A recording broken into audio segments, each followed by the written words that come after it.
ಅನ್ನ ರೈತನ್ನ ಅನ್ನ ರೈತನ್ನ. Hi friends, I am robo.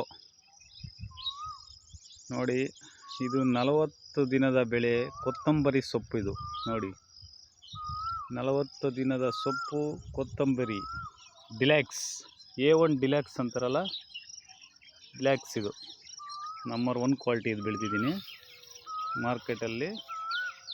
ಇದು ತಗೊಂಡಿರೋ ವ್ಯಾಪಾರಸ್ಥರು ಹಾಗೆ ತೊಗೊಂಡು ಹೋಗಿದ ತಕ್ಷಣ ಗಾಡಿ ಸೇಲ್ ಆಗಬೇಕು, ಆ ಥರ ಮಾಲ್ ಇದು. ನೋಡಿ, ಒಂದು ಸಾಫ್ಟ್ವೇರ್ ಬೆಂಗಳೂರಲ್ಲಿ ತೊಗೊಳ್ತಾನಲ್ಲ ಸ್ಯಾಲ್ರಿ ಮಂತ್ಲಿಗೆ, ಅವನು ತಿಂಗಳಿಗೆ 30 ದಿನ, 30 ದಿನದಲ್ಲಿ. ಬಟ್ ಇದು ಒಂದು 10 ದಿನ ಜಾಸ್ತಿ ಅಷ್ಟೇ, 10 ದಿನ ಟೈಮ್ ಜಾಸ್ತಿ ತೊಗೊಂಡಿದೆ ನಾನು ಬೆಳೆಯೋಕ್ಕೆ. ಇದು ಏನಿಲ್ಲ ಅಂದರೆ ಈಗ ಪ್ರೆಸೆಂಟ್ ಇರೋ ಬೆಳೆ ಇದು ಒಂದು 100 ಮೂಟೆ ಬರುತ್ತೆ. ಇದು ಒಂದು ಅರ್ಧ ಎಕರೆ ಅಷ್ಟೇ. ಇದು ಅರ್ಧ ಎಕರೆಯಲ್ಲಿ ಒಂದು 100 ಮೂಟೆ ಬೆಳೆಯಷ್ಟು ಮೂಟೆ ಲೆಕ್ಕ ಕೊಡ್ತೀವಿ. ಇದು ಸೀಡ್. ಇದು ಒಂದು ಮೂಟೆ ಬಂದುಬಿಟ್ಟಿದ್ದು ಪ್ರೆಸೆಂಟ್ ಒಂದು ವಾರದಲ್ಲಿ 2-2.5 ಸಾವಿರ ರೇಟ್ ಇತ್ತು. ಬಟ್ ಈಗ ಪ್ರೆಸೆಂಟ್ ರೇಟ್ ಇವತ್ತಿನ ದಿನ 1500 ರೂಪಾಯಿ ಕೊಟ್ಟಿದ್ದೀನಿ ಮೂಟೆ. 1500 ಅಂದರೆ ಏನಿಲ್ಲ ಅಂದರೂ 1.5 ಲಕ್ಷ ಆಯಿತು 100 ಮೂಟೆಗೆ.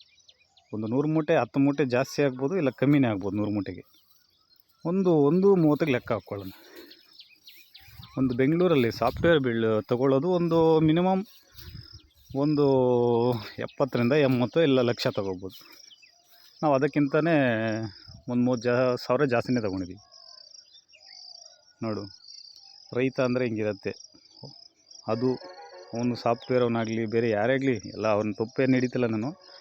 ಬಟ್ ನಾವು ರೈತರು 1-2 ಎಕರೆ ಇದ್ದು, ನೀರಾವರಿದ್ದು, ಆರಾಮಾಗಿ ಬಂದು ಬೆಂಗಳೂರು ಬಿಟ್ಟು ಅವ್ರ ಕೈ ಕೆಳಗಡೆ ಮಾಡಿಕೊಂಡು, ಅವ್ರನ್ನ ಉದ್ಧಾರ ಮಾಡಿಕೊಂಡು ಇರೋಕ್ಕಿಂತ ನಮ್ಮ ತಂದೆ ತಾಯಿನ ನೋಡಿಕೊಂಡು ಆರಾಮಾಗಿ ನಮ್ಮ ಬೆಳೆಗಳನ್ನ ನೋಡಿಕೊಂಡು ಹ್ಯಾಪಿಯಾಗಿ ಜೀವನ ಮಾಡ್ಬೋದು. ಇದನ್ನು ಹೇಳೋಕ್ಕೆ ಇಷ್ಟಪಡ್ತೀನಿ ಫ್ರೆಂಡ್ಸ್. ಬಾಯ್.